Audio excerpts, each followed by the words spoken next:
Assalamualaikum warahmatullahi wabarakatuh. Apa kabar anak-anak? Mudah-mudahan kalian semua selalu ada dalam lindungan Allah Subhanahu wa taala. Berjumpa dengan saya Indah Nur Fardila sebagai guru mata pelajaran sosiologi di kelas 10. Nah, di sini saya akan membahas tentang materi lembaga sosial. Nah, sebelum kita lebih jauh membahas tentang materi lembaga sosial, ada baiknya kita mengetahui tentang tujuan pembelajaran kali ini. Nah, dengan mempelajari materi lembaga sosial, siswa dapat mengetahui apa itu lembaga sosial, ciri-cirinya seperti apa, dan fungsinya untuk apa, sehingga bisa membentuk atau menjadi bagian anggota dari lembaga sosial itu sendiri. Nah, dalam kehidupan sehari-hari, kalian mungkin sering mendengar kata lembaga sosial, tapi kalian belum mengetahui apa itu lembaga sosial. Nah, di sini kita akan sama-sama membahas tentang lembaga sosial. Nah, istilah lembaga sosial berasal dari terjemahan bahasa Inggris social institution yang mengandung dua pengertian, yakni sistem nilai dan norma-norma sosial serta bentuk atau organ sosial. Nah, pengertian lembaga sosial dari beberapa ahli yaitu sebagai berikut. Menurut Mayor Pollak, lembaga sosial adalah suatu kompleks atau sistem peraturan-peraturan dan adat istiadat yang mempertahankan nilai-nilai yang penting. Sedangkan menurut Surjono Sukanto, lembaga sosial adalah himpunan norma dari segala tingkatan yang berkisar pada suatu kebutuhan pokok di dalam kehidupan masyarakat. Nah, lembaga sosial berkaitan dengan hal-hal berikut.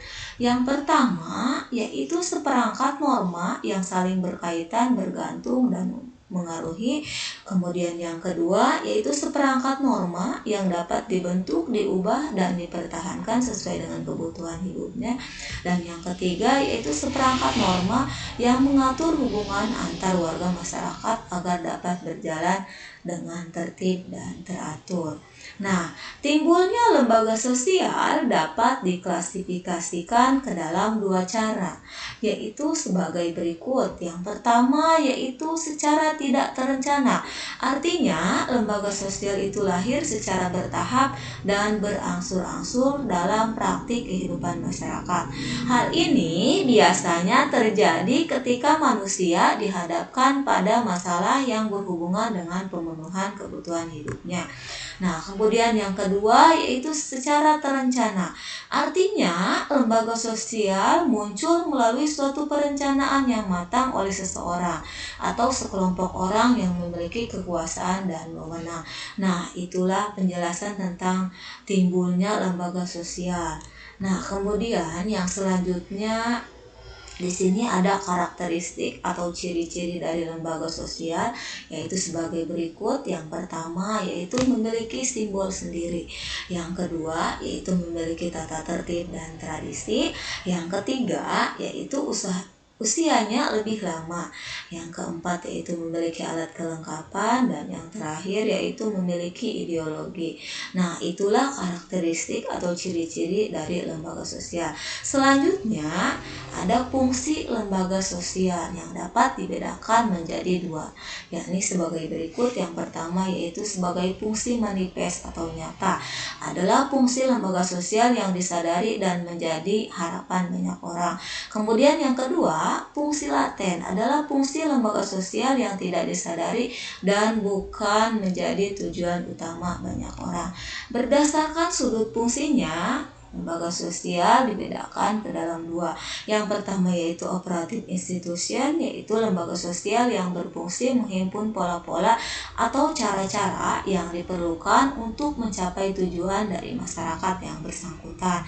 Kemudian yang kedua yaitu regulatif institution, yaitu lembaga sosial yang bertujuan mengawasi adat istiadat atau kelakuan atau tata kelakuan yang ada di dalam masyarakat.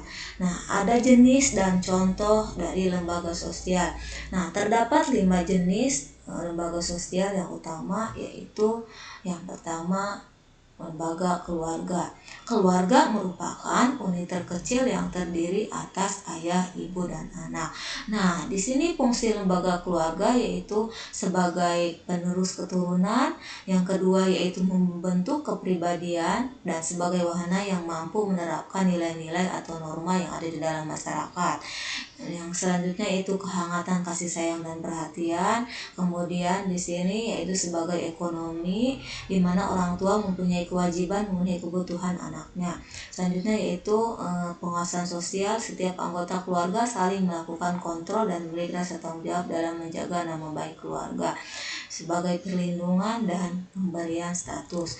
Nah, kemudian yang kedua yaitu lembaga pendidikan. Menurut Horton dan Han, lembaga pendidikan berkaitan dengan fungsi nyata atau manifest. Contohnya yaitu mempersiapkan anggota masyarakat untuk mencari nafkah dan bus. Nah, untuk mempersiapkan masyarakat untuk mencari nafkah, contohnya misalnya kita dulunya sekolah misalnya. Nah, di sekolah kita biasanya mendapatkan ilmu-ilmu dari guru, atau misalnya di sekolah kita diajarkan keterampilan oleh guru. Nah, keterampilan dari ilmu tersebut itu menjadi modal utama kita ketika kita misalnya lulus dari sekolah itu sendiri. Nah, salah satunya yaitu dengan ilmu atau keterampilan tersebut kita bisa mencari suatu pekerjaan atau mencari nafkah. Nah, kemudian yang selanjutnya yaitu sebagai fungsi laten, contohnya yaitu mengurangi pengendalian orang tua. Nah, ketika misalnya kita masuk atau misalnya ke sebuah sekolah yang dimana di sekolah itu kita biasanya dididik misalnya, atau misalnya kita diajari yang baik dan benar oleh guru. Nah, hal-hal tersebut mengurangi orang tua kita dalam mengendalikan kita. Nah, kemudian yang selanjutnya yaitu sebagai lembaga politik, merupakan keseluruhan tata nilai dan norma yang berkaitan dengan kekuasaan. Fungsinya menjaga keamanan di luar, mengusahakan kesejahteraan umum, dan mengatur proses politik. Nah, yang keempat yaitu lembaga ekonomi, merupakan lembaga yang berfungsi mengatur pembagian kerja. Nah, fungsinya yaitu memberi pedoman untuk mendapatkan bahan pangan, melakukan pertukaran barang, harga jual beli barang, menggunakan tenaga kerja, cara pengupahan, cara pemutusan hubungan kerja, serta identitas bagi masyarakat. Nah, yang terakhir yaitu lembaga agama. Menurut Durkheim, pada tahun 1996, agama merupakan sistem terpadu yang terdiri atas kepercayaan dan praktik yang berhubungan dengan hal yang suci. Fungsinya sebagai sumber pedoman hidup, mengatur tata cara hubungan dengan manusia, misalnya dengan Tuhan, tuntunan tentang prinsip benar atau salah, perasaan keyakinan, pengungkapan keindahan, dan memberikan identitas kepada manusia. Nah, itulah sedikit penjelasan dari saya tadi, mudah-mudahan bermanfaat untuk kalian. Sekian dan terima kasih. Wassalamualaikum warahmatullahi wabarakatuh.